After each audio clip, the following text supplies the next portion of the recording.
and he's put his sets up. He put his sets up. But how you put your sets up and get your whooped?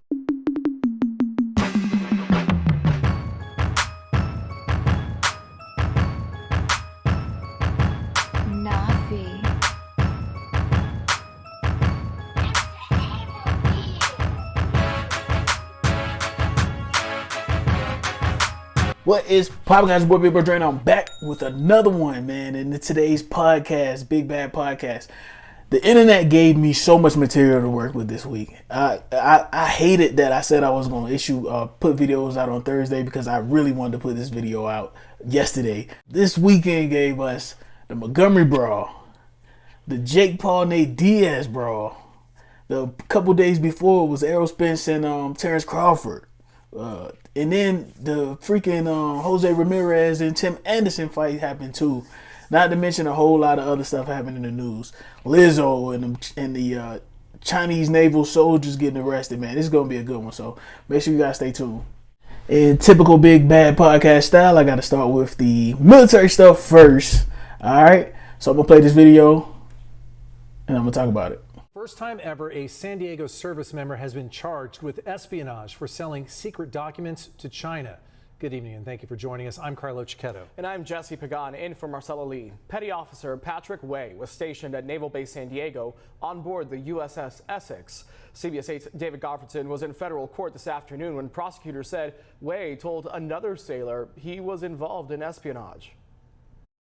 The 22-year-old petty officer pleaded not guilty in federal court Thursday afternoon, one day after being arrested at Naval Base San Diego on espionage charges. Patrick Way worked as a machinist on board the USS Essex. He had a security clearance and sent classified material to a Chinese intelligence officer between March 2022 and as recently as 2 days ago, according to San Diego's U.S. Attorney, Randy Grossman.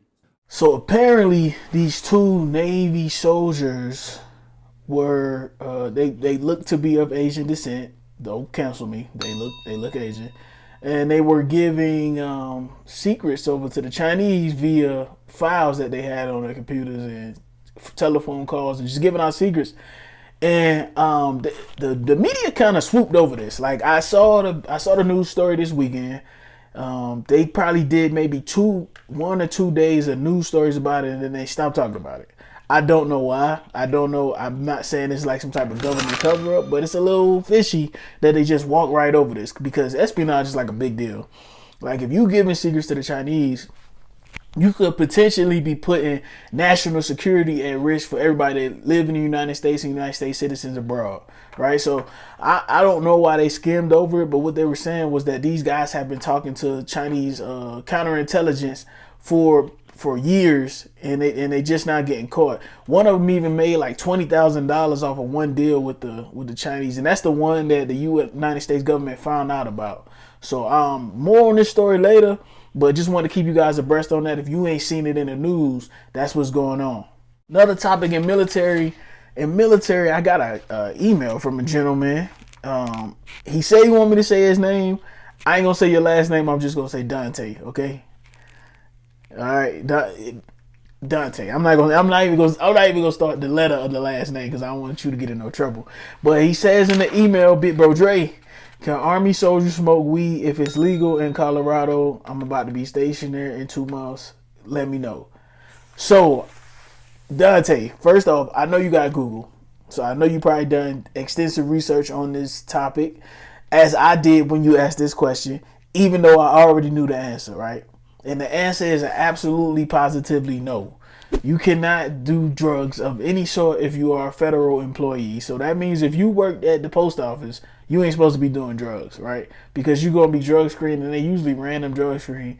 And they ask you a whole bunch of background questions before you take a job that ask you if you're doing drugs. Now, I'm not stupid, so I understand that kids do drugs. I used to do recruiting for a while. You guys know that. And when I recruited, one of the biggest reasons, other than obesity, because we got an issue with that too, was that I couldn't get a whole lot of people to pass the drug test. It was this one kid from Riceville. If he seen my video right now, he know who I'm talking about. This joker, man, it seemed like I had to piss test this dude like 10 times, man. I remember because it was back in the time when we were struggling to get recruitees, and I asked my first sergeant at the time. I said, "Hey, listen, if this guy should I keep testing this guy to get him on in because he had a decent score or whatever?" And he's like, "Yeah, keep testing him, man. Just because a lot of people in Georgia were smoking weed at the time, and it just was not. It was a normal occurrence. So to cancel a recruiting effort because the kid couldn't pass the damn drug test was kind of crazy. But eventually he passed, became a soldier, and I think he stayed in the Army like 3 or 4 years. He kept in touch with me. So good kid, other than the fact he couldn't stay off the weed. So what I'm going to tell you, Mr. Dante, is when you move here to Colorado, I'm going to say it's even more in your best interest to stay from around that, because what's going to happen is here, the emphasis is put on marijuana a little bit more because it's legal in this state. So in Colorado, they don't make it easy for you. So there's no recreational marijuana distilleries in Colorado Springs, right? But in other places there are. So what soldiers was doing was they'll go to other places, get the weed, smoking, and then they'll pop up hot on the P test, and then they had to excuse that it's legal here, but it's not. It's not legal for federal employees because it's not marijuana is not federally legal. It's state by state. So I hope that answers your question, Mr. Dante, man. I'm going to move on to the more fun stuff right now, man. Let's get into the Montgomery Brawl. So I couldn't get no videos to download. If I can, I'm going to put it up here so you guys are on the side of somewhere right here so you guys can watch it. While I'm going to be cut off a little bit. But if I can, then I'm going to just talk through it while I watch the video and see what I saw. Now, this Montgomery Brawl shit has been talked about so much, so I'm not going to beat a dead horse. But what I will say is, I don't think I ever seen this much unity ever. The last time I seen this much unity was at Fort Sill when me and my comrades was fighting the Marines in the Red Planet. That was the last time I seen it. So what essentially happened, the way I'm looking at it is, this gentleman was doing his job. He was telling these people to move this boat. And in front of news stories, they said he was talking to these people on this boat for 45 minutes. Now, I hate to bring race into it, but because it's Montgomery, Alabama, and the racist undertones that people get from down there in Mississippi and places like that, I think it's almost kind of impossible to not bring race into it. So with that said, I'm from the South, so I kind of know how these types of pigmented people are. So the people that are kind of privileged and they got boats and stuff, they ain't used to no black person telling them what to do. Especially, security guard who they feel like is inferior to them because he only make maybe $15 an hour, probably 10 in Alabama. You know what I'm saying? So I see how this situation could unfold with this gentleman asking them to move their boat. They feel like they don't have to do that because this is their country. This is the United States. So I see how that was going to unfold. And then when the Caucasian gentleman punched him in the face and he threw up his hat, I didn't know what was going on at the time when I first saw the video. All I saw was everybody else started jumping on the guy. And I ain't gonna lie, he stood 10 toes down for a while because he was holding up against like 3 or 4 people pounding on him. Next thing I know, I hear the lady in the background saying he's swimming in the water. So I saw the gentleman, the younger guy, swimming in the water, coming through the water. And people think black people can't swim, by the way, too. But yeah, he was swimming in the water, and he got over there and started putting the beats on a couple of them guys. And then the thing just got out of hand. But I ain't gonna beat a dead horse because this thing's been talked about all week. But man, that was crazy. I hate that in our country, everything kind of has like a racial undertone when it comes to violence between black and white people. I feel like it wouldn't have been as much support if it was some black people jumping on them, if I'm being completely honest. But I think because of where it was and the racism background in Montgomery and Alabama as a state, that it turned out like that. Like, them people been holding on for them ass whoopings for a long time. They've been ready to give somebody an ass whooping for quite some time. I've been places, and mostly in the South, where you experience, like in the northern states, I would say it's more systematic. In the South, it's more in your face. Like, you will have people that will call you the N-word to your face. And don't care because most people down there got guns, so they not gonna squabble. I actually, honestly, other than the jumping part, I commend the squabbling efforts of everybody there because people ain't gonna fight no more, man. People will shoot you down. But yeah, in the South, man, they call you N-word to your face. So I see how that thing could have went like it went. But I hate the fact that we in our society we have a racial undertone on everything because I don't like to live like that. I don't like to be like that. I don't want to have no hate or no animosity towards nobody, especially on the basis of the color of their skin. So I know y'all see me looking down. It's because I'm looking down at the video while I'm talking to you guys about this stuff. So yeah, man. Hey, that Montgomery Brawl was something crazy though. Yeah. But yeah, I ain't gonna beat that one up, man, because they talked about that all week. I was like, man, I wish I was gonna put podcasts out on Tuesday, but I'm trying to stick to a schedule, so Thursday it is. With that said, let's get into the next ass whooping. Jake Paul and Nate Diaz. Again, moving on the back foot. Oh, left hook is down. Left hook sends Diaz to the canvas. Big time shot there from Jake Paul, and that is what you call a turning point, folks. Yeah, let's have a look at this shot again. On the back foot. So, Jake Paul is a YouTuber who turned into a boxer. I think he still do YouTube. I never watched none of his shit. I thought it was always goofy. He used to do like pranks and a whole lot of stuff that I ain't really into. But apparently he's a really good boxer, and I wouldn't really put no real respect on him because I actually watch boxing. Like, I enjoy watching boxing. I saw a bit of the Crawford and Spence fight. That's a whole nother ass whooping. That's kind of old, so I ain't even gonna jump into that one. Pretty much everybody expected, a lot of people expected Terrence Crawford to lose. I didn't because I had watched a couple of his other fights, and his mechanics are just, he's a more sound boxer. His power ain't as strong as Spence's, Errol Spence's, but he's a more sound boxer than Errol Spence. But yeah, a lot of people expect him to lose, and he actually beat Errol Spence's ass. But I digress. So the Jake Paul Nate Diaz fight. Nate Diaz is an MMA fighter, pretty famous for his submission and grappling techniques. He ain't really that. I seen him get into a couple bouts where he used his hands and his feet a lot, but it was against guys who really wasn't good at using their hands and feet. Well, I'm gonna tell you right now, Jake Paul is good at using his hands. Now, they was talking about them doing an MMA fight because obviously, if you look at the video that I'm showing, or that I'm probably going to show after this, or I'm going to show in the middle, somewhere in this video going to show. If you look at the video, doggone Jake Paul was commanding the fight. He was commanding the fight. He was dragging him around. I saw that 5th round knockdown coming a mile away because Nate Diaz does not have boxing mechanics. Now, you get him in that MMA ring, I think he gonna whip the hell out of Jake Paul, because I don't think Jake Paul was prepared for that type of combat.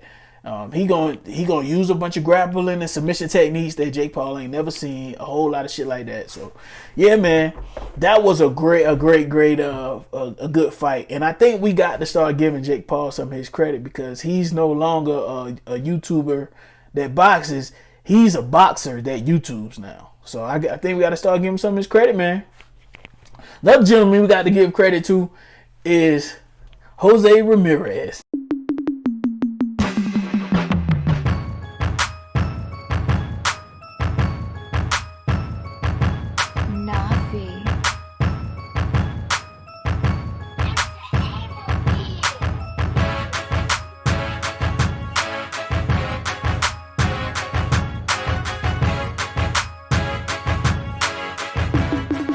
So Jose Ramirez and Tim Anderson got into a little bit of a spat, and I'm gonna try to play the videos over. I think I downloaded these 2 videos, so if you see a video, then this is going on.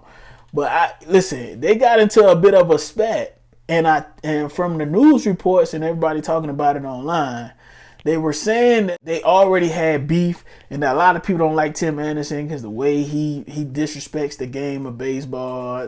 I think a lot of that's bullshit, is what it is. But with that said, Tim Anderson, and if you look in the video, he felt disrespected when Ramirez slid in there, and I guess I didn't see the crotch move or whatever Tim was trying to say happened, but he felt a little bit disrespected, and he's put his sets up. He put his sets up. But how you put your sets up and get your ass whooped? I don't understand that for the life of me.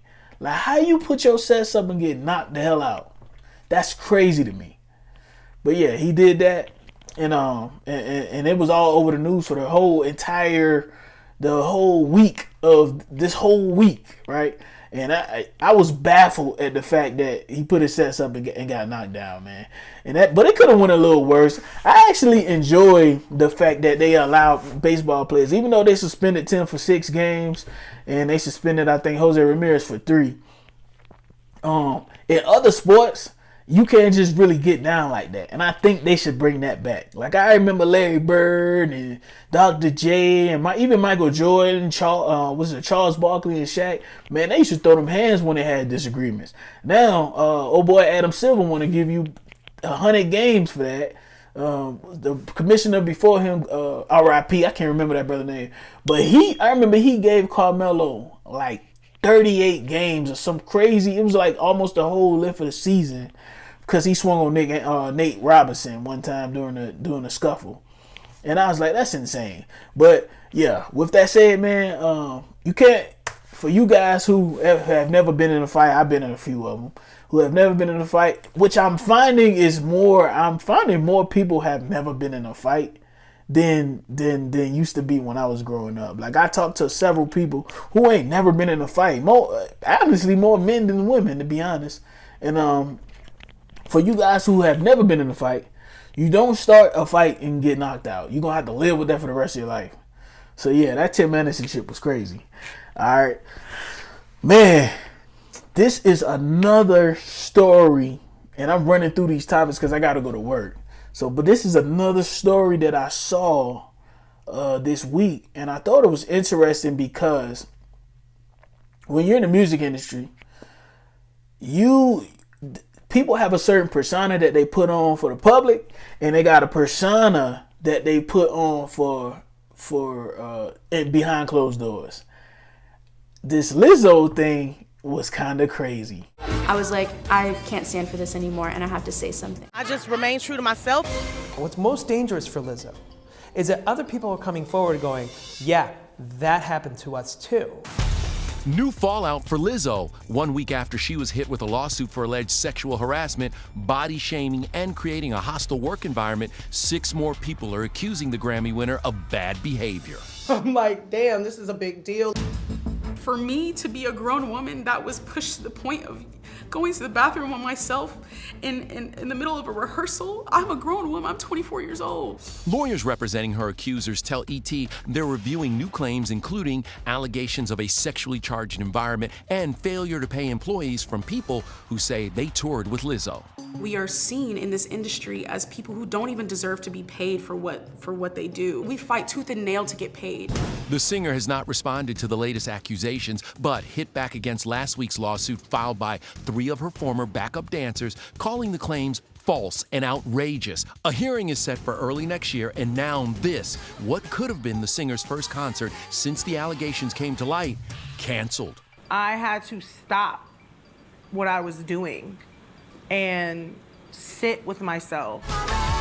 Due to, quote, severe circumstances outside of production control, organizers say Jay-Z's long-running Made in America festival won't be happening this year. Lizzo and SZA were supposed to headline the show in Philadelphia over Labor Day weekend. In a statement, organizers said this decision has not been made without immense deliberation. A source close to the production told NBC News that ticket sales for the event were, quote, not good, even before the lawsuit was filed. Made in America promised to refund ticket holders and return next year. Yeah, so apparently her dancers are suing her for mistreatment and the way they was treated, and she fired them too. And Lizzo saying she fired them for their performance. They saying she fired them because they went to like a strip club, and Lizzo made them do some sexual stuff that they didn't approve of, and it was just some wild shit going on with Lizzo. Lizzo was supposed to be mean, and another thing Lizzo did that was kind of wild, what they saying she did, allegedly, because you can't sue me, I ain't got shit, Lizzo. But Another thing they said she was doing was fat shaming. And no disrespect to Lizzo, shout out to my big girls. How she fat shaming anybody is beyond me. I remember that time Lizzo showed up to the Lakers game with some ashless chaps and had her whole behind out at the Lakers game. And I think they escorted her out of the doggone room. Man, she wilding it all outside, and she talking about she gonna fat shame somebody. So I hope Lizzo didn't do that, because you shouldn't fat shame people, number one, anyway. Especially if they job don't require them. You know my rules on that. It's okay to be fat if your job don't require you not to be. So live your life. If you a big person and you enjoying your life being big, I always say some of the happiest moments I had when I was 230 pounds, no muscle. I'm going to just be honest with you. But my job required me to slim down, so I made it happen. I lost the weight, but I digress. Lizzo, you can't be treating people like shit, man. You can't do that. It's going to come back on you. And if they sue you and they get the money and you did the stuff that they say you did, you deserve that. Now, if you ain't do it, and that's just typical music industry stuff that they talking about, then I hope you win the case. And that's all I got to say about Lizzo. Shout out to Lizzo, though. I like her music. Last but not least, because this is going to be a short one today, because I ain't got that much time, number one.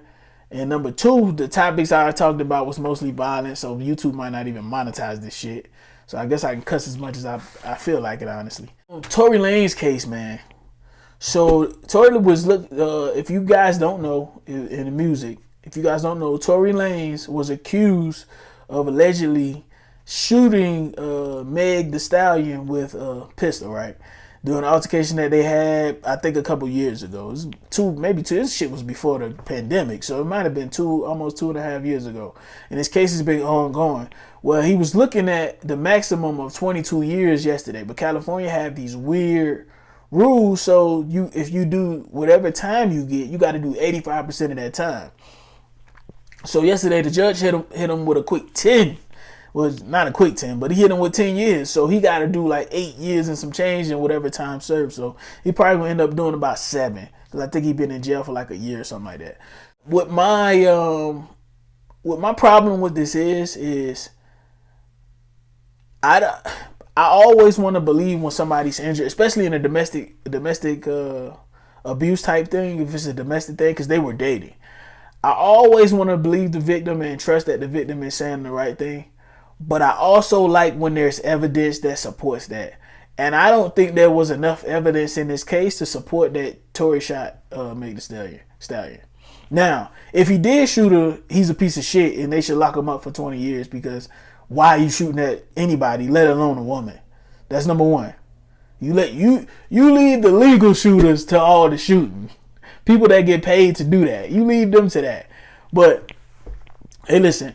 If he did that, then he deserved every bit of them 10 years that he gets.